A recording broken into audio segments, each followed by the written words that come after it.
Israeli फौज की जानिब से शुमाली फ़िज़ा की पट्टी में वसी ज़मीनी दरअंदाज़ी करते हुए तमाम मुवासलाती खदमात और इंटरनेट मुनक़ते करने के बाद इसराइली वज़ीर आज़म नेतन्याहू के एक मुशीर ने बदला लेने का अज़्म किया है। नेतन्याहू के मुशीर मार्क रेजियो ने MSNBC को बताया कि उनके मुल्क ने हमास के खिलाफ जवाबी कार्रवाई शुरू कर दी है।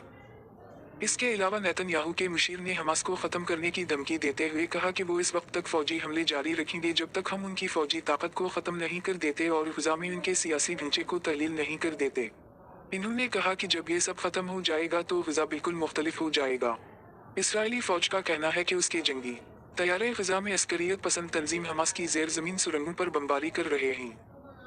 हफ्ते को इसराइली फ़ौज के एक बयान में कहा गया कि ग़ज़ा पट्टी के शुमाल में वाक़ हमास जंगजुओं के एक ज़ेर ज़मीन बनकर को मुकम्मल तौर पर तबाह करने की मुहिम में मज़ीद तेज़ी लाई जा रही है।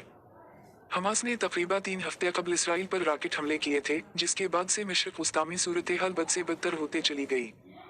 इसराइली फ़ौज के एक तर्जुमान डैनियल हगारी ने जुमे के रोज़ एक टेलीविज़न खिताब में कहा, हम ग़ज़ा शहर और इसके अतराफ़ में हमले जारी रखेंगे।